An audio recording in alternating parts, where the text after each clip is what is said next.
इलाहाबाद यानी आज का प्रयागराज हिंदू धर्म का एक बहुत पुराना और पवित्र स्थान जहां गंगा, यमुना और मान्यता के मुताबिक सरस्वती का संगम होता है। एक ऐसा शहर जिसने भारत को सबसे ज़्यादा प्रधानमंत्री दिए।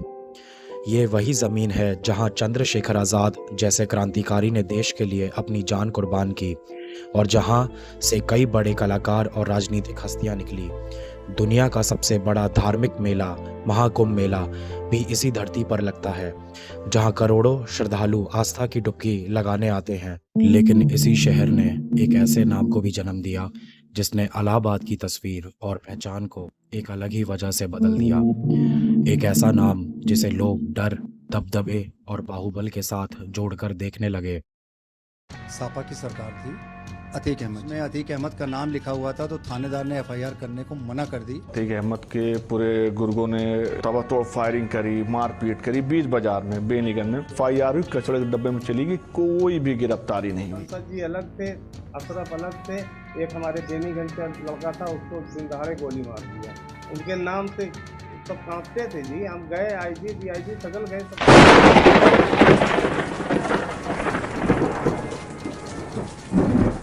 अतीक अहमद एक ऐसा शख्स जिसने लगभग 40 साल तक इलाहाबाद के एक बड़े हिस्से में अपना प्रभाव बनाए रखा और एक तरफा राज किया। अतीक अहमद का जन्म 10 अगस्त 1962 को इलाहाबाद के कसारी मसारी गांव में एक गरीब परिवार में हुआ। उसके पिता हाजी फिरोज अहमद टांगा चलाते थे। बाद में परिवार चकिया इलाके में शिफ्ट हो गया, जहां अतीक पला बड़ा और धीरे धीरे क्राइम की दुनिया के करीब आने लगा। उस दौरान चकिया और आसपास के कई युवा जल्दी पैसा कमाने और अमीर बनने का सपना देखते थे, चाहे उसका रास्ता गैर कानूनी ही क्यों ना हो। फिर कैसे एक गरीब टांगा चलाने वाले का बेटा 11,684 करोड़ रुपए से अधिक की संपत्ति का मालिक बन बैठा। उसकी धन दौलत और एम्पायर को जानकर आप भी हैरान रह जाओगे। रिपोर्ट्स और जांच में सामने आई डिटेल्स के मुताबिक 200 से ज़्यादा बैंक अकाउंट्स, सोने की ईंटें, लगभग 3 करोड़ रुपए की ज्वेलरी, 30 स्मार्टफोन्स, नोएडा के सेक्टर 36 में मन्नत नाम का बंगलो, दिल्ली के शाहीन बाग और ओखला में कई प्लॉट्स, प्रयागराज में होटल्स और गुड़गांव दिल्ली एनसीआर में रियल एस्टेट कंपनीज। और ये तो सिर्फ वो था जो जांच एजेंसीज और प्रशासन को शुरुआती इन्वेस्टिगेशन में मिला। इसके अलावा कितनी ज़मीन, बेनामी संपत्ति और धन दौलत है, इसका अंदाज़ा लगाना अभी मुश्किल है। अतीक ने मजीदिया इस्लामिया इंटरमीडिएट कॉलेज में पढ़ाई की, लेकिन रिपोर्ट्स के मुताबिक उसने 10वीं के आसपास स्कूल छोड़ दिया। उसका ध्यान पढ़ाई से ज़्यादा लड़ाई झगड़े और गैर कानूनी कामों की तरफ बढ़ने लगा था। 1979 में सिर्फ 17 साल की उम्र में अतीक अहमद पर पहला मर्डर केस दर्ज हुआ। शुरुआती दिनों में उसका नाम रेलवे यार्ड से स्क्रैप और कोयला चोरी, सरकारी टेंडर्स पर दबदबा और वसूली जैसे आरोपों में सामने आने लगा। धीरे धीरे ज़मीनी कब्जे, एक्सटॉर्शन और किडनैपिंग से केसेस भी उसके नाम से जुड़े। कहा जाता है कि ज़मीन पर कब्जा और प्रॉपर्टी एम्पायर बनाना उसकी सबसे बड़ी ताकत और दिलचस्पी बन गया था। जब अतीक लगभग 20 साल का था, तब उसका नाम इलाहाबाद वेस्ट के खौफनाक गैंगस्टर चांद बाबा यानी शौके इलाही के गैंग से जुड़ा। चांद बाबा का चौक और रानी मंडी इलाकों में काफ़ी दबदबा था। रिपोर्ट्स के मुताबिक उसे बॉम्ब बनाने में माहिर माना जाता था, जिस वजह से उसे बमबाज भी कहा जाता था। क्राइम की दुनिया के कई दांवपेच, नेटवर्क बनाना और पुलिस से बचने के तरीके अतीक ने इसी दौरान सीखे। फिर आया साल 1989, एक ऐसा मोड़ जिसने इलाहाबाद की सियासत और क्राइम की दुनिया दोनों को बदल दिया। चांद बाबा और अतीक अहमद के बीच टकराव बढ़ने लगे।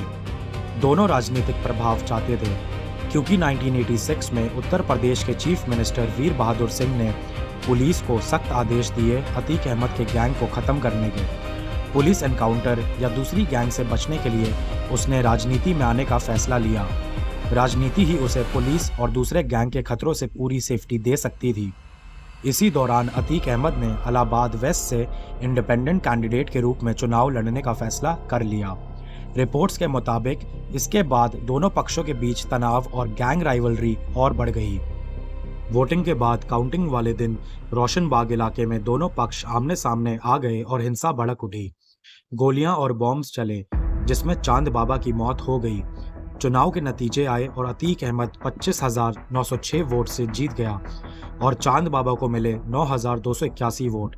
1989 में अतीक अहमद पहली बार विधायक बना और माफिया से एक बाहुबली नेता बन गया। धीरे धीरे उसका प्रभाव इतना बढ़ा कि इलाहाबाद वेस्ट में उसके खिलाफ चुनाव लड़ना भी मुश्किल माना जाने लगा। अब अतीक अहमद का दबदबा सिर्फ इलाहाबाद तक सीमित नहीं था, आसपास के कई जिलों में भी उसका नेटवर्क और प्रभाव फैलने लगा। राजनीति, पुलिस तंत्र और स्थानीय प्रशासन में उसका नाम पहचाने जाने लगा और इसी के साथ शुरू हुआ एक ऐसा सफर जिसने उसे उत्तर प्रदेश की राजनीति और अंडरवर्ल्ड का सबसे चर्चित नाम बना दिया। 1989 में विधायक बनने से लेकर 2008 तक का समय अतीक अहमद के राज का सबसे मजबूत दौर माना जाता है। एक ऐसा वक्त जब उसके पास सिर्फ बाहुबल ही नहीं बल्कि राजनीतिक ताकत भी थी, और जब बाहुबल और सत्ता एक साथ आ जाए तो दबदबा और असर कितना बढ़ सकता है, इसका अंदाज़ा इलाहाबाद उस दौर में देख चुका था। पुलिस रिपोर्ट्स के मुताबिक अतीक अहमद सिर्फ एक गैंगस्टर नहीं बल्कि इंटरस्टेट गैंग 227 नाम के एक बड़े क्राइम सिंडिकेट का अलेजेड लीडर माना जाता था। एक ऐसा नेटवर्क जिसमें लगभग 132 मेंबर्स बताए गए। गरीब किसानों की ज़मीनें कब्जा करना, कौड़ियों के दाम पर प्रॉपर्टी लेना, किडनैपिंग और एक्सटॉर्शन। कुछ रिपोर्ट्स में तो इस गैंग के तार अंडरवर्ल्ड डॉन दाऊद इब्राहिम के नेटवर्क, पाकिस्तान की इंटर सर्विसेज इंटेलिजेंस और लश्कर ताइबा तक से जुड़े होने के दावे भी किए गए। अगर ये सच था तो अतीक अहमद का एम्पायर सिर्फ प्रयागराज तक सीमित नहीं था बल्कि उसके कनेक्शन का दायरा कहीं ज़्यादा गहरा और ख़तरनाक हो सकता था। वैसे तो अतीक अहमद पर 100 से भी ज़्यादा क्रिमिनल केसेस दर्ज थे, लेकिन 2 नाम और 2 केसेस ऐसे रहे जो आखिरकार उसके अंत के प्रमुख कारण बने। 2005 का राजू पाल मर्डर केस और 2023 का उमेश पाल मर्डर केस। 2004 में जब अतीक अहमद समाजवादी पार्टी से सांसद बना तो इलाहाबाद वेस्ट की उसकी विधायकी सीट खाली हो गई, जिसके लिए बाई इलेक्शन होना था।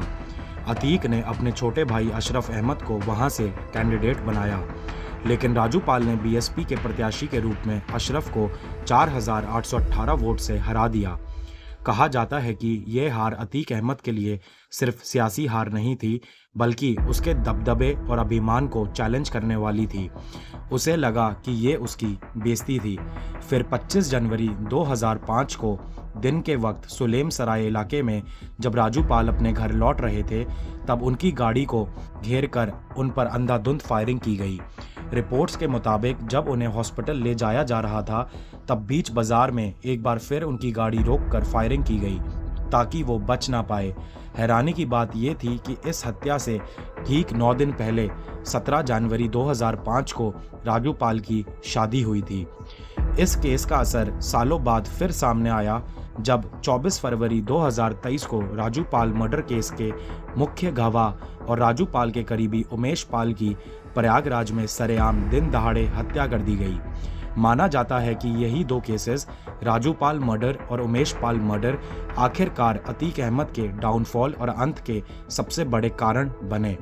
अब आगे समझते हैं कि कैसे अतीक अहमद के मुलायम सिंह यादव और समाजवादी पार्टी से खास रिश्ते बने, कैसे इतने क्रिमिनल केसेस होने के बाद भी वो लंबे समय तक सख्त कानूनी कार्रवाई से बचता रहा और कैसे 2019 में वाराणसी से नरेंद्र मोदी के खिलाफ चुनाव लड़ने तक का सफ़र, उसके पॉलिटिकल राइज और फिर डाउनफॉल की कहानी। अतीक अहमद शुरू से एक राजनीतिक अवसरवादी किस्म का बाहुबली नेता था जो हमेशा अपने सेल्फ इंटरेस्ट को पहले रखकर डिसीजन लिया करता था। जहां उसे फ़ायदा दिखता उसका झुकाव वहीं हुआ करता। इसी वजह से 1989 से लेकर 2008 तक उसका इंडिपेंडेंट खड़ा होना, अपना दल या समाजवादी पार्टी से जुड़ना उसके लिए नेटवर्किंग का काम भी कर गया, जिसके कारण हर रीजनल पॉलिटिकल पार्टी उसे जानती थी, हर छोटा बड़ा नेता उसे जानता था और हर सरकारी मुलाजिम भी उसके परिचय और प्रभाव से अछूता नहीं था। मुलायम सिंह यादव और समाजवादी पार्टी से जुड़ाव। मीडिया रिपोर्ट्स और न्यूज़ के मुताबिक अतीक अहमद मुलायम सिंह यादव और समाजवादी पार्टी का खास माना जाता था। अतीक अहमद मुलायम सिंह यादव को नेताजी कहकर संबोधित किया करता। इस पॉलिटिकल समीकरण को अक्सर माई इक्वेशन कहा जाता है, जिसका मतलब था मुस्लिम और यादव वोट बैंक को ईस्टर्न उत्तर प्रदेश में कंसोलिडेट करना। ऐसे कई इंसिडेंट्स रहे जहां दिखता है कि अतीक अहमद नेताजी का कितना खास माना जाता था। अखिलेश जी हमारे चुनाव में जाएंगे बस। रिश्तों की शुरुआत। इनके रिलेशंस की शुरुआत 1990s में हुई और 1996 में जब अतीक अहमद समाजवादी पार्टी से विधायक बना तब ये रिश्ता और गहरा और मजबूत हो गया। Mayawati guest house attack.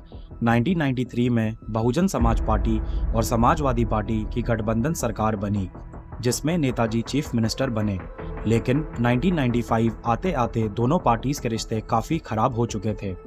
2 जून 1995 को खबर आई कि मायावती अपने बीएसपी नेताओं के साथ एक मीटिंग कर रही है और सरकार से सपोर्ट वापस लेने वाली है।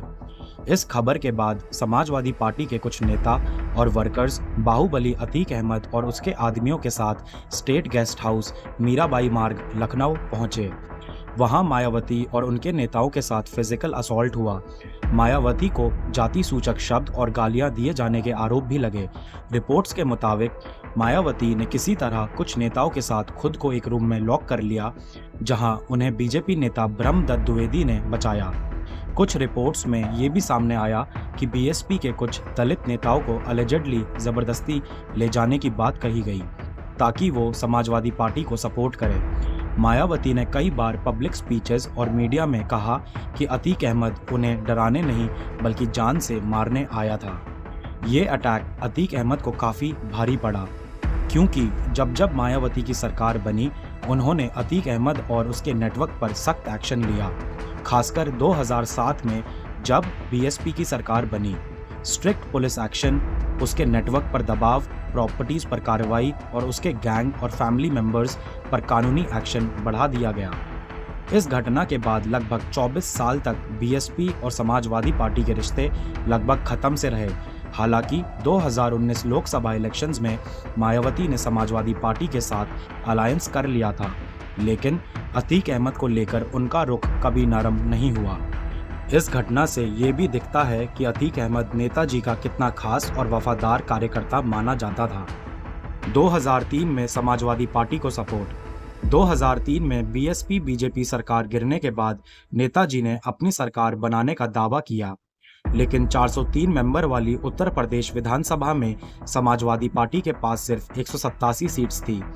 तब अतीक अहमद ने खुद और अन्य 2 अपना दल नेताओं को भी समाजवादी पार्टी में ज्वाइन करवा दिया, जिससे संख्या 190 सीट्स तक पहुंच गई।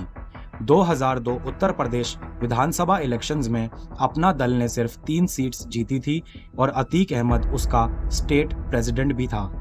इस पॉलिटिकल सपोर्ट से खुश होकर नेताजी ने 2004 लोकसभा इलेक्शन में अतीक अहमद को फूलपुर सीट से एमपी का टिकट दिया, वही सीट जहां से जवाहरलाल नेहरू भी प्रधानमंत्री बनने से पहले सांसद रहे थे। एक इंटरेस्टिंग फैक्ट, 1989 में जब अतीक अहमद पहली बार विधायक बना, उसी साल नेताजी भी पहली बार उत्तर प्रदेश के चीफ मिनिस्टर बने। 2008 रिश्तों में मेजर बदलाव।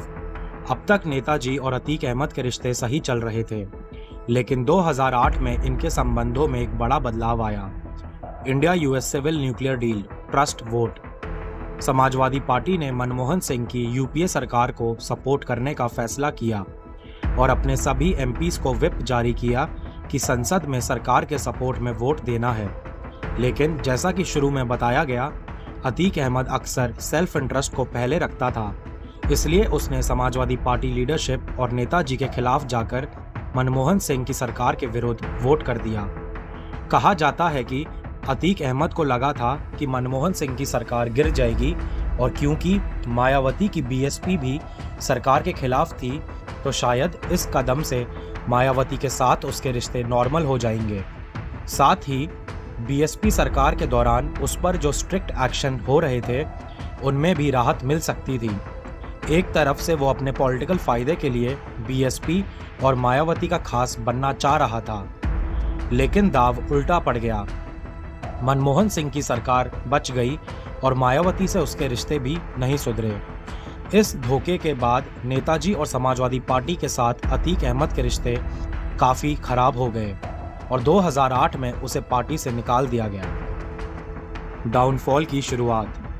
अतीक अहमद के पॉलिटिकल और क्रिमिनल करियर में 2 ऐसे केसेस आए जिन्होंने उसकी इमेज और पॉलिटिकल करियर को सबसे ज्यादा नुकसान पहुंचाया। 2005 का राजू पाल मर्डर केस और 17 जनवरी 2007 का मदरसा कांड। राजू पाल मर्डर केस 2005। राजू पाल की 2005 में दिन दहाड़े हत्या कर दी गई थी। ये केस उत्तर प्रदेश की पॉलिटिक्स में काफी चर्चित रहा और अतीक अहमद का नाम इसमें सबसे बड़े आरोपियों में सामने आया। राजू पाल ने 2004 के बाई इलेक्शन में इलाहाबाद वेस्ट सीट से अतीक अहमद के भाई अशरफ को हरा दिया था। इस हार को अतीक अहमद और उसके नेटवर्क के लिए एक बड़ा पॉलिटिकल झटका माना गया। इसके कुछ समय बाद ही राजू पाल की गोली मारकर हत्या कर दी गई। ये केस नेशनल लेवल पर भी काफी हाईलाइट हुआ और इसी के बाद अतीक अहमद की इमेज पर और ज्यादा सवाल उठने लगे। मदरसा कांड। 17 जनवरी 2007 को प्रयागराज के करेली इलाके के एक मदरसे हॉस्टल में कुछ हथियारों से लैस लोग घुस आए और 2 नाबालिग लड़कियों को अलेजेडली उठा ले गए। रिपोर्ट्स के मुताबिक उनके साथ रात भर गैंग रेप हुआ और अगले दिन सुबह दोनों लड़कियों को मदरसे के गेट के पास छोड़ दिया गया। पुलिस रिपोर्ट्स के मुताबिक इस केस में अतीक अहमद के भाई अशरफ को मास्टरमाइंड बताया गया था। आरोप था कि उसने ही किडनैपिंग करवाने को कहा था। ये भी आरोप लगे कि अतीक अहमद ने अपने भाई और दूसरे मेन आरोपियों को बचाने के लिए अपना पॉलिटिकल और क्रिमिनल नेटवर्क इस्तेमाल किया और कुछ लोकल रिक्शा चालकों और टेलर्स को बलि का बकरा बनाया गया। ये घटना अतीक अहमद के 100 से ज़्यादा क्रिमिनल केसेस से भी ज़्यादा भारी पड़ा और उसके पॉलिटिकल डाउनफॉल का एक बड़ा कारण बनी। कहा जाता है कि इसके बाद उसका एक हिस्सा मुस्लिम वोट बैंक भी उसके खिलाफ होने लगा और नेशनल लेवल पर भी ये केस काफ़ी चर्चा में रहा। इन दोनों केसेस, राजू पाल मर्डर केस और मदरसा कांड की वजह से समाजवादी पार्टी भी धीरे धीरे अतीक अहमद से दूरी बनाने लगी, क्योंकि पार्टी की छवि पर भी असर पड़ने लगा था। इसी बीच 2008 ट्रस्ट वोट में पार्टी लाइन के खिलाफ जाकर वोट करना नेताजी और समाजवादी पार्टी के साथ उसके रिश्ते और खराब कर गया। आखिरकार उसे 2008 में पार्टी से निकाल दिया गया। इसके बाद एक और चीज नोटिसेबल रही, अतीक अहमद और उसका भाई अशरफ फिर कभी कोई बड़ा इलेक्शन नहीं जीत पाए। पॉलिटिक्स और बाहुबली कल्चर। हमारे देश में पॉलिटिक्स और बाहुबलियों का रिश्ता काफी अजीब रहा है। कई बार पॉलिटिकल पार्टी सरकार बनाने या वोट बैंक के लिए ऐसे लोगों को भी टिकट दे देती है जिन पर मर्डर, कब्जा, वसूली और कई क्रिमिनल केसेस के आरोप होते हैं। इसे अक्सर ये कहकर जस्टिफाई किया जाता है कि आरोप लगे हैं, साबित नहीं हुए, इसलिए व्यक्ति को क्लीन माना जाए। इसी वजह से पार्टी से निकाले जाने के बाद भी अपना दल ने 2012 उत्तर प्रदेश विधानसभा इलेक्शंस में अतीक अहमद को टिकट दिया। इन्हीं इलेक्शंस के दौरान एक ऐसा इंसिडेंट हुआ जो भारत के राजनीतिक और न्यायिक इतिहास में काफी चर्चा का विषय बना। 2012 के चुनाव प्रचार के लिए अतीक अहमद ने कोर्ट से बेल मांगी। मीडिया रिपोर्ट्स के मुताबिक इस मामले में फैसला सुनाने से 10 जजेस ने खुद को अलग कर लिया था, जिसके बाद 11वें जज ने इस पर फैसला सुनाया। इस घटना को कई लोग अतीक अहमद के उस दौर के प्रभाव और दबदबे की मिसाल के रूप में देखते हैं, जहां ये सवाल भी उठता है कि क्या उसका असर इतना ज़्यादा था कि न्याय प्रणाली के लोग भी प्रेशर या डर महसूस करते थे। समाजवादी पार्टी के अंदर बदलाव। लेकिन कहानी यहीं ख़त्म नहीं हुई। कहा जाता है कि नेताजी का पॉलिटिकल झुकाव फिर भी कहीं ना कहीं अतीक अहमद की तरफ बना रहा। देखिए, नेता हमारे मुलायम सिंह यादव जी हैं। चाहे 2008 ट्रस्ट वोट में अतीक अहमद ने उनके खिलाफ जाकर वोट किया हो। यहीं से एंट्री होती है अखिलेश यादव की, जो पार्टी की इमेज सुधारना चाहते थे और समाजवादी पार्टी को बाहुबली कल्चर से दूर ले जाना चाहते थे। अखिलेश यादव ने 2012 उत्तर प्रदेश इलेक्शंस के दौरान पब्लिकली ये मैसेज दिया कि उनकी पार्टी बाहुबली कैंडिडेट्स को टिकट नहीं देगी। इसी अप्रोच के तहत उन्होंने डीपी यादव को भी पार्टी में जगह देने से इनकार कर दिया था। लेकिन अतीक अहमद का नेताजी का खास होना तब भी दिखाई दिया जब उसे 2014 लोकसभा इलेक्शंस में सुल्तानपुर सीट से टिकट मिला, जो कि बाद में श्रावस्ती हुआ। 5 अगस्त 2015 को लखनऊ में नेताजी मुलायम सिंह यादव ने जानेश्वर मिश्रा की 83rd बर्थ एनिवर्सरी के मौके पर आयोजित एक कार्यक्रम में अतीक अहमद को स्टेज पर बुलाया और स्पीच देने का मौका दिया। इस घटना को कई लोग अतीक अहमद की उस दौर में समाजवादी पार्टी और नेताजी के करीबी संबंधों के मिसाल के रूप में देखते हैं। इसके बाद 10 दिसंबर 2016 को जब शिवपाल सिंह यादव समाजवादी पार्टी में स्ट्रॉन्ग पोजीशन में थे, 2017 उत्तर प्रदेश इलेक्शंस के लिए कैंडिडेट लिस्ट में अतीक अहमद का नाम कानपुर कैंट सीट से सामने आया। 28 दिसंबर 2016 को नेताजी ने शिवपाल वाली लिस्ट को भी अप्रूवल दे दिया था, लेकिन अखिलेश यादव इस फैसले से खुश नहीं थे। इसलिए 29 दिसंबर 2016 को उन्होंने अपनी अलग कैंडिडेट लिस्ट जारी की, जिसमें अतीक अहमद का नाम हटा दिया गया। इसी दौरान अतीक अहमद का कानपुर रैली स्पीच, जहां उसने अखिलेश यादव को ओपनली चैलेंज किया था, काफी सुर्खियों में रहा। हम अपना टिकट बना देंगे। लेकिन आखिर में जनवरी 2017 में अतीक अहमद ने प्रेस कॉन्फ्रेंस करके इलेक्शन से अपना नाम वापस ले लिया। ये सारे इंसिडेंट्स एक बात जरूर दिखाते हैं, मुलायम सिंह यादव और समाजवादी पार्टी का पुराना खेमा, जिसमें शिवपाल यादव जैसे नेता शामिल थे, अतीक अहमद को सपोर्ट करते रहे। लेकिन अखिलेश यादव की नई समाजवादी पार्टी बाहुबली कल्चर और अतीक अहमद जैसे चेहरों से दूरी बनाती हुई नजर आई। इसी दौर से ये भी लगने लगा था कि अतीक अहमद का पॉलिटिकल डाउनफॉल शुरू हो चुका है। अखिलेश यादव भी उससे दूरी बना रहे थे। समाजवादी पार्टी का सपोर्ट कम हो रहा था, बीएसपी पहले से ही उसके खिलाफ थी, और फिर 2017 में बीजेपी की सरकार बनी और योगी आदित्यनाथ मुख्यमंत्री बने। बीजेपी सरकार, लॉ एंड ऑर्डर क्रैकडाउन और अतीक अहमद का फाइनल डाउनफॉल। उत्तर प्रदेश 2017 में बीजेपी की सरकार बनी और योगी आदित्यनाथ उत्तर प्रदेश के मुख्यमंत्री बने। बीजेपी के मैनिफेस्टो में उनके मेन प्रॉमिसेस में से एक था क्राइम कम करना, लॉ एंड ऑर्डर सुधारना, माफिया सिंडिकेट्स पर एक्शन लेना और ना गुंडाराज ना भ्रष्टाचार का मैसेज देना।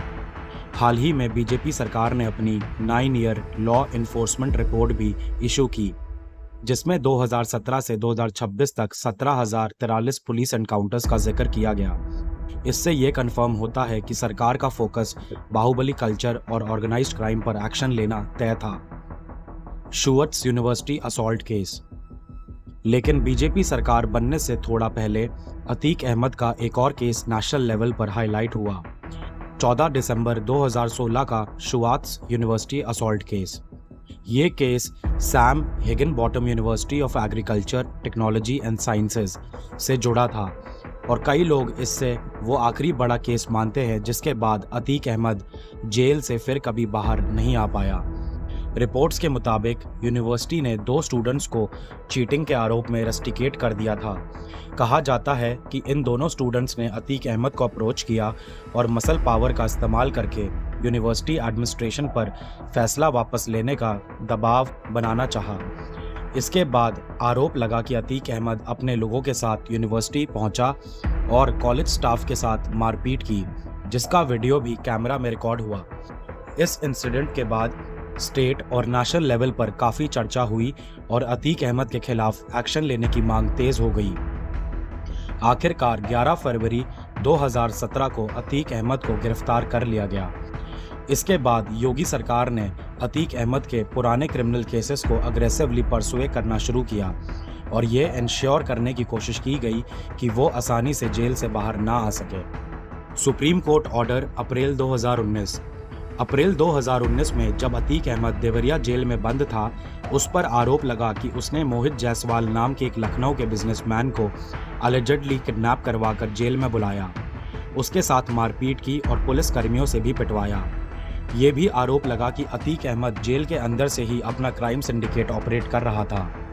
इसके बाद सुप्रीम कोर्ट ऑफ इंडिया ने दखल दिया और उत्तर प्रदेश सरकार को निर्देश दिया कि अतीक अहमद को साबरमती सेंट्रल जेल ट्रांसफ़र किया जाए ताकि उसे उत्तर प्रदेश से दूर रखा जा सके और वो जेल के अंदर से किसी क्रिमिनल नेटवर्क को ऑपरेट ना कर सके। ये ट्रांसफ़र भी अतीक अहमद के इन्फ्लुएंस और नेटवर्क को तोड़ने की एक बड़ी कड़ी माना गया। 2005 के राजूपाल मर्डर केस के मुख्य गवाह उमेश पाल की 24 फरवरी 2023 को दिन दहाड़े हत्या कर दी गई। पेशे से वकील उमेश पाल उस दिन अपने घर डुमनगंज लौट रहे थे, जहां पहले से प्लानिंग के साथ शूटर्स उनका इंतजार कर रहे थे। उन पर ताबड़तोड़ गोलियां चलाई गई और बॉम्ब्स भी फेंके गए। इस हमले में उमेश पाल के साथ उत्तर प्रदेश सरकार की तरफ से सुरक्षा में तैनात उनके 2 गनर्स की भी मौत हो गई। रिपोर्ट्स के मुताबिक इस साजिश का मेन मास्टरमाइंड अतीक अहमद को बताया गया, जो अलेजेडली साबरमती जेल से स्मगल्ड फोन और व्हाट्सएप के जरिए पूरी प्लानिंग कर रहा था। इस मामले में उसके भाई अशरफ और वाइफ शाहिस्ता परवीन का नाम भी सामने आया। सीसीटीवी फुटेज में सब कुछ रिकॉर्ड हुआ, जहां अतीक अहमद का बेटा असद और बॉम्ब एक्सपर्ट गुड्डू मुस्लिम बॉम्ब फेंकता हुआ नजर आया, जबकि मोहम्मद गुलाम का नाम भी आरोपियों में शामिल था। इस घटना के बाद पूरे देश में उत्तर प्रदेश के लॉ एंड ऑर्डर को लेकर बड़ी बहस छिड़ गई और लगभग हर न्यूज चैनल पर यह खबर सुर्खियों में आ गई। 25 फरवरी 2023 यानी उमेश पाल मर्डर के अगले ही दिन उत्तर प्रदेश विधानसभा में मुख्यमंत्री योगी आदित्यनाथ ने एक बहुत तीव्र और क्रोधित बयान दिया। उन्होंने कहा, इस माफिया को मिट्टी में मिला देंगे और साफ किया कि उनकी सरकार प्रदेश में माफिया सिंडिकेट्स और ऑर्गेनाइज्ड क्राइम के खिलाफ सख्त कार्रवाई करेगी, जिसमें कोई ढिलाई नहीं बरती जाएगी। साथ ही उन्होंने विपक्ष में बैठे अखिलेश यादव की पार्टी समाजवादी पार्टी पर आरोप लगाया कि इन क्रिमिनल्स को सालों तक राजनीतिक संरक्षण और बढ़ावा दिया गया। समाजवादी पार्टी ने उन्हें सांसद बनाया था। बाद में कुछ लोगों और विपक्ष ने योगी आदित्यनाथ के इस बयान को अतीक अहमद और उसके भाई अशरफ की गोली मारकर हुई हत्या से भी जोड़कर देखा और फेक एनकाउंटर या स्टेट एक्शन को लेकर बहस भी छेड़ी गई। हालांकि इस बात का कोई प्रमाणित सबूत सामने नहीं आया और इसे अधिकतर एक राजनीतिक धरना या नैरेटिव के रूप में दिखाया गया। उमेश पाल मर्डर केस के बाद अतीक अहमद को गुजरात की साबरमती सेंट्रल जेल से प्रयागराज 2 बार लाया गया। पहली बार 27 मार्च 2023 को, जब उसे 2006 के उमेश पाल किडनैपिंग केस में पेश किया गया। इस मामले में 28 मार्च 2023 को एमपी एमएलए कोर्ट ने अतीक अहमद को उम्र कैद की सजा सुनाई और अन्य आरोपियों को भी पीड़ित परिवार को 1-1 लाख रुपए मुआवजा देने के आदेश दिए। लेकिन उमेश पाल मर्डर के बाद अतीक अहमद को डर था कि उत्तर प्रदेश पुलिस उसे रिमांड के लिए प्रयागराज लेकर जाएगी और इतने लंबे सड़क सफर के दौरान उसका फेक एनकाउंटर हो सकता है। इसी डर के चलते उसने 1 मार्च 2023 को सुप्रीम कोर्ट में अपील दाखिल करते हुए कहा कि उसकी जान को खतरा है। उसकी लीगल टीम ने कोर्ट में मुख्यमंत्री योगी आदित्यनाथ के मिट्टी में मिला देंगे वाले बयान और 2020 के विकास दुबे एनकाउंटर का हवाला भी दिया था। हालांकि 28 मार्च 2023 को सुप्रीम कोर्ट ने इस अपील पर सुनवाई से इनकार कर दिया और कहा कि उत्तर प्रदेश सरकार और प्रशासन उनकी सुरक्षा का ध्यान रखेगा। दूसरी बार अतीक अहमद को 12 अप्रैल 2023 को उमेश पाल मर्डर केस में पुलिस रिमांड के सिलसिले में प्रयागराज लाया गया, जहां कोर्ट ने उसे 17 अप्रैल 2023 तक पुलिस रिमांड में भेजने के आदेश दिए। ये वही दिन था जब कोर्ट में ही उसे उसके बेटे असद और गुर्गे मोहम्मद गुलाम की झांसी में पुलिस एनकाउंटर में मौत की खबर मिली। रिपोर्ट्स के मुताबिक ये खबर सुनकर अतीक काफी आहत हो गया। वो रो पड़ा और कहता सुना गया, सब मेरी वजह से हुआ है। कहा जाता है कि वो कोर्ट में बेंच पर बैठने के बजाय जमीन पर बैठ गया था। उसने कोर्ट से अगले दिन असद के जनाजे में शामिल होने की परमिशन भी मांगी, लेकिन सिक्योरिटी रीजंस के चलते कोर्ट ने इसकी इजाजत नहीं दी। अतीक अहमद का अंत 15 अप्रैल 2023, वो दिन जिसका डर अतीक अहमद को काफी समय से सता रहा था। इसी के साथ उसके लगभग 40 साल के प्रभाव, दबदबे, डर और वर्चस्व का भी अंत हो गया। प्रयागराज में एक तरफा राज करने वाला बाहुबली नेता अतीक अहमद अब इस दुनिया में नहीं था। प्रयागराज और भारतीय राजनीति के इतिहास में उसका नाम हमेशा एक विवादित और प्रभावशाली शख्सियत के रूप में याद किया जाएगा। रात लगभग 10:30 बजे अतीक अहमद और उसके भाई अशरफ अहमद को पुलिस रूटीन मेडिकल चेकअप के लिए प्रयागराज के कॉल्विन हॉस्पिटल लेकर आई थी। रिपोर्ट्स और विजुअल्स में बेटे की मौत के बाद अतीक का थका हुआ शरीर और चेहरे पर गम साफ नजर आ रहा था। हॉस्पिटल गेट के बाहर मीडिया और रिपोर्टर्स मौजूद थे। इसी भीड़ में 3 अटैकर्स जो allegedly fake media ID, camera और माइक्रोफोन के साथ आए थे, पहले से प्लानिंग के तहत इंतजार कर रहे थे। फिर लाइव टीवी कैमरा के सामने पॉइंट ब्लैंक रेंज से अतीक अहमद और अशरफ पर गोलियां चला दी गई। 2 मुस्लिम और दोनों की मौत हो गई। ये पूरी घटना कैमरा में रिकॉर्ड हुई और देखते ही देखते पूरे देश में सनसनी फैल गई। पुलिस ने 14 जुलाई 2023 को 2056 पेजेस की चार्जशीट फाइल की, जिसमें 3 शूटर्स के नाम सामने आए। सन्नी सिंह, जिसे मास्टरमाइंड बताया गया, लवलीश तिवारी और अरुण मौर्य। अभी 2026 में तीनों शूटर्स चित्रकूट जेल में बंद हैं। चार्जशीट के हिसाब से ये लोग 13 अप्रैल 2023 को ही सिविल कोर्ट में अतीक और उसके भाई अशरफ को शूट करने वाले थे, लेकिन लॉयर्स की मौजूदगी और हैवी पुलिस तैनाती की वजह से प्लान ड्रॉप करना पड़ा। लवलीश और सन्नी की दोस्ती हमीरपुर जेल में हुई थी, जहां लवलीश एक लड़की को थप्पड़ मारने के आरोप में बंद था। अरुण इनसे पानीपत में मिला। चार्जशीट में एक और फैक्ट सामने आया कि मर्डर का अलेजेड मास्टरमाइंड सन्नी सिंह दिल्ली के गोगी गैंग के कांटेक्ट में था। रिपोर्ट्स के मुताबिक गैंग लीडर जितेंद्र गोगी ने सन्नी को अपने राइवल टिल्लू ताजपुरिया को मारने के लिए कुछ पैसे और एक जिगाना पिस्टल दी थी, लेकिन इससे पहले कि सन्नी टिल्लू तक पहुंच पाता, रोहिणी कोर्ट शूटआउट में जितेंद्र गोगी की हत्या हो गई। बाद में पुलिस चार्जशीट के मुताबिक इसी पिस्टल का इस्तेमाल अतीक अहमद की हत्या में हुआ। पुलिस की इन्वेस्टिगेशन के मुताबिक अब तक किसी मेजर कॉन्स्पिरेसी या कॉन्ट्रैक्ट किलिंग का कोई एंगल सामने नहीं आया है। शूटर्स का ये क्लेम कि वो अतीक को मारकर अंडरवर्ल्ड में अपना नाम बड़ा करना चाहते थे, वही प्राइमरी मोटिव बताया गया। इन्वेस्टिगेशन के हिसाब से लवलीश, सन्नी और अरुण के अलावा किसी और की इन्वॉल्वमेंट सामने नहीं आई है।